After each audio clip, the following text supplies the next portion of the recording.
I was 28 years old and was doing good, had a good job, a house and a small family. We had gone to my mother's for dinner, and while there we had seen a story on the news about a girl who had gone missing, and it hurt my feelings, and I wondered how can people hurt children. It still bothers me to this day. Anyway, we talked and it got late and the baby was tired, so we headed for home. We lived in a country setting just outside the city limits, so it was dark and quiet around our house. The area right before you get to our road was being torn down to make room for airport expansions. Not much there. On one of the turns on the winding road there was still a church that hadn't relocated yet. Across the street nothing but open land. I was doing the speed limit because it was dark, drizzling. The road was winding and I had a baby in the car. As I approached the church, I saw a beautiful little girl with long brown pigtails. She had yellow ribbons in her hair on each side and was wearing a yellow dress and yellow slip-on shoes. I slowed down and came to a stop in the middle of the road. My girlfriend at the time said, "What are you doing? Are you okay?" I said to her, waiting for the kid to get across the street. She looked to the road and back at me and with a puzzled look on her face said, "What kid? Do you need me to drive?" I was kind of upset and said, "What do you mean, the little girl right there in the yellow dress walking across the street?" Looking again, she said, "There is no girl." I looked again and saw no one. I got out of the car and grabbed a flashlight and looked everywhere. There was nothing. With nowhere to hide, I was truly puzzled. I felt weird. I got back in the car and said I was sure I had seen a girl. I started down the road and took a glance in the mirror. She was there. I hit the brakes, opened the door, and she was gone. The next day on the news there was a wreck around the corner from my road, and if I hadn't stopped for the girl, we would have been right there when the wreck happened. I feel the spirit, or whatever it was just trying to save my family, and although it scared me, I am very grateful for the girl in the yellow dress. Thank you, whoever you were. I hope you moved on now. Last summer, a group of friends got together at our friend's house. We went swimming, smoked some pot, and just had a good time together. Well, one of the friends decides to go on a walk by herself. She was gone for a long time, so myself and two others decided to go looking for her. There is a walking track behind her house. A gate leads from her backyard to the walking track, so we started there. The other girl and myself were still high but coming down really fast because we were freaking out because we thought our friend had been kidnapped or hurt. The guy that was with us didn't smoke or drink at all. We were walking around yelling her name, and suddenly the male of the group snaps his head over towards the backyards of the other houses on her street. We all look over. We see a completely black figure hunched down looking at us from behind a tree. We talk about it but blow it off. As we were getting closer to the gate in her backyard, it would get closer faster. At one point it was standing right next to the gate. I refused to go through the gate. We were all pretty freaked out, not only because of the creature we had just seen, but the fact that we couldn't find our adventurous friend. About an hour later, it was around 2 in the morning when she went missing. When our friend returned, we told her of the thing we saw. She then proceeded to tell us that while she was sitting down, she saw a tall black figure standing not even 5 feet away from her, staring at her. Keep in mind that the male of the group wasn't intoxicated at all, and we had come down from our higher lot. It's been almost a year since the event, and we've gotten a lot of people's input about the situation. Skinwalker came up more than once. In fact, almost everybody mentioned it. Someone told us that they don't attack groups, but my friend was alone and it didn't attack her. Is there anyone that could give me some input on this situation? It would be very helpful. Thank you. My cousin lived in an old farmhouse in the 80s near a small prairie town called Elstow in Saskatchewan. Her father owned and operated the hotel there during that time, although it no longer exists today. My cousin was going to bartend at the hotel beverage room Her husband was working in Saskatoon, about 40 miles away. They could not believe their good luck when they found this place for rent at such a cheap price. It was an old house, but not decayed like it is today. The farmstead was situated perhaps a half-mile from the highway and then maybe another mile to the hotel, but it was very isolated, absolutely no neighbors within view. My cousin experienced footsteps on the stairway or downstairs and at times would smell the scent of oranges in the kitchen. Her husband was away a lot working shift work, and she was becoming increasingly uncomfortable living in that house. One evening she had friends over, and they were enjoying a few brews by a bonfire just after dusk when this guy and girl appeared out of nowhere acting very strange. Their clothes were odd, as if they had attended a costume party.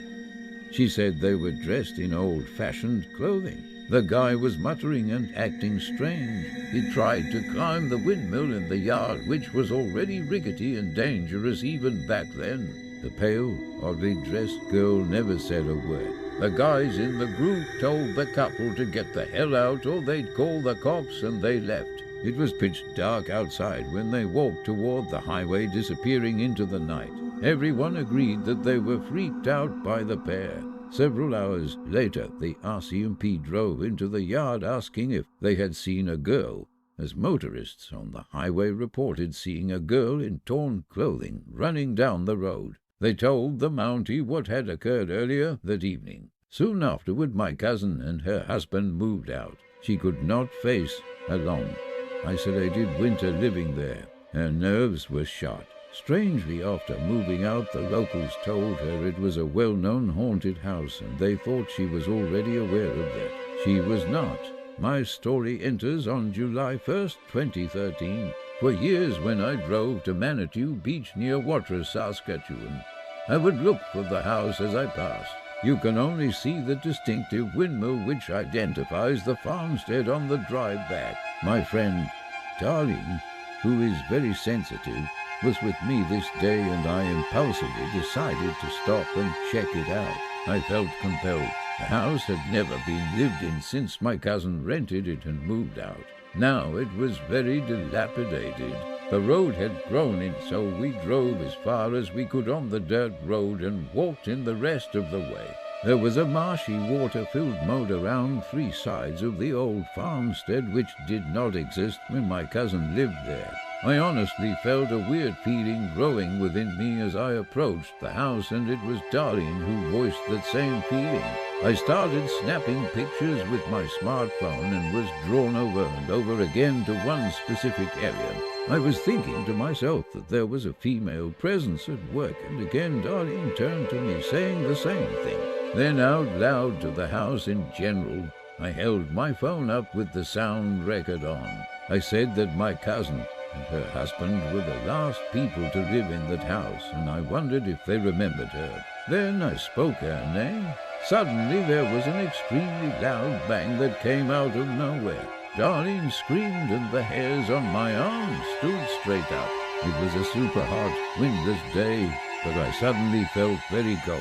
Darlene had had enough and wanted to go, so we headed back to my vehicle. When we got there, I listened to the recording. It recorded everything until the second before the bang and then abruptly stopped. I looked over the pictures looking for anything unusual, but didn't see anything out of the ordinary at the time. Much later, in early September, when I was checking out the pictures again, I saw a female form in the entrance of the shed. The picture was taken through a bashed-out window that looking through another bashed-out window which showed the shed in the backyard. The image made my heart freeze. I was positive nothing was there the first time. The pictures I shot before the recording do not show that image, even though I shot at the exact same spot. They are not great pictures, and I suck at photography, but I get a jolt every time I zoom in and see that form. I get a feeling of negativity combined with an energy that is somehow very sad and defeated.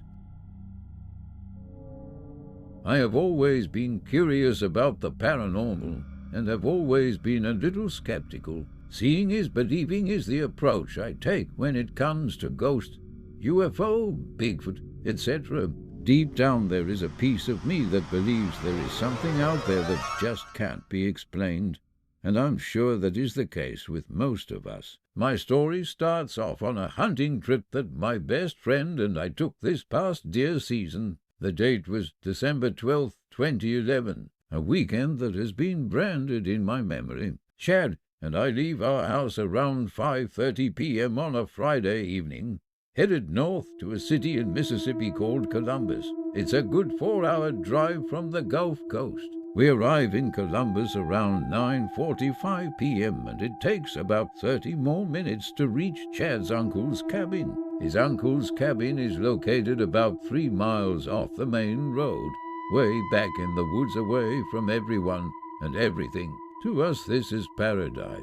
No noise, no phones, no TV, just peace and quiet. After a long week of work, this is what we have been waiting for all that week. After we arrived at the cabin and unloaded all of our hunting equipment, we sat at a small table located in the middle of this small one-room cabin.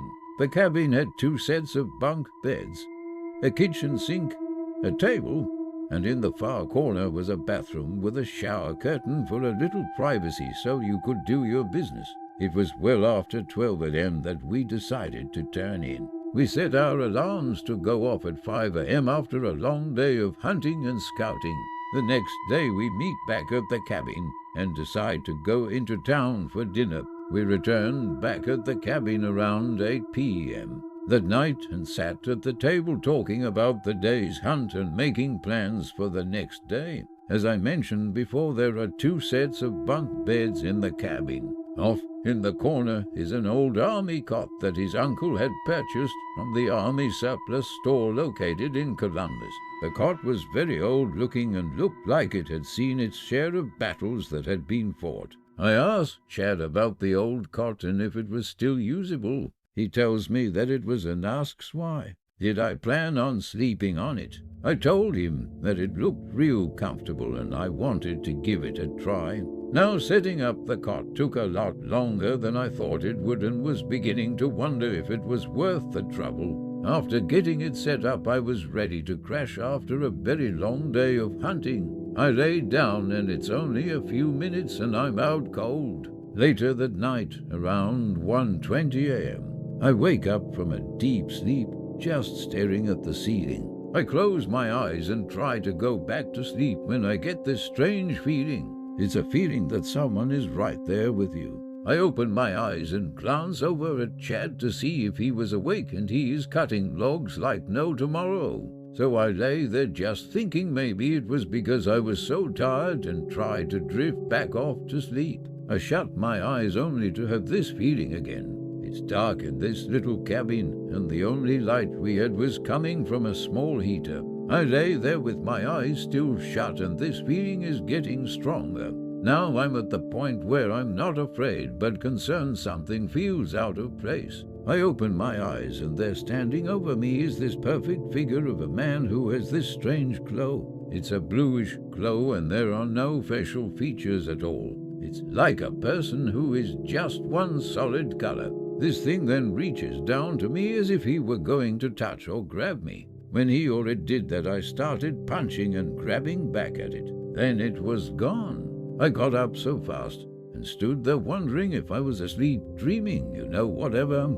I was awake and not dreaming by any means. I walk over to the table and sat down, trying to regain my senses. Then all of a sudden I get this real sharp pain in my chest like I've been shot or stabbed. I can't breathe and I feel like I'm going to throw up. I try to wake up my friend and he does not budge. Now I'm starting to freak out, not knowing what's going on or what to do. The pain is getting so bad that I tell myself, this is it, you are dying. Then just as fast as the pain hit me, it went away. About 10 minutes later, Chad wakes up asking me what's wrong. I told him what had happened, and he looks at me like I had been doing drugs or something. To be honest, at that moment, I wish that I had. We talk about it later on and have a few laughs, thinking that maybe it was because of the long trip up there and a lack of sleep. I was satisfied with that explanation until it happens again back home. Another story for another time. If you got any ideas to what happened, please, I would love to hear them. I've lived in the same house my whole life. It's a very old house, and over the years I've grown accustomed to odd things happening, hearing footsteps on the stairs when everyone is asleep, things falling off shelves with no explanation, etc. I've always thought my house was haunted, but never badly.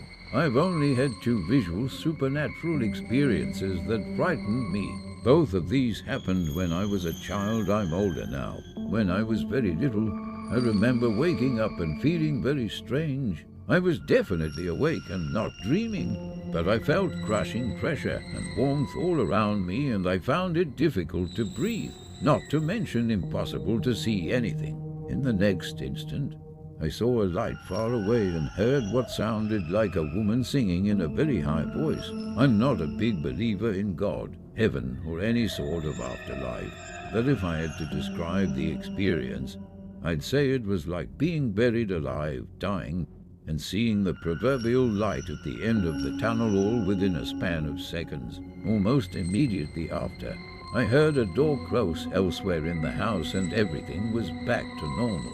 The second experience happened when I was a bit older, maybe 13. I was sitting on my sofa reading a book when I suddenly had a strong urge to look up. From where I was sitting, I could see a little into the hall at the other end of the room, and I saw a woman walking down the hall towards me. She was very tall, definitely over 6 feet, with pale skin.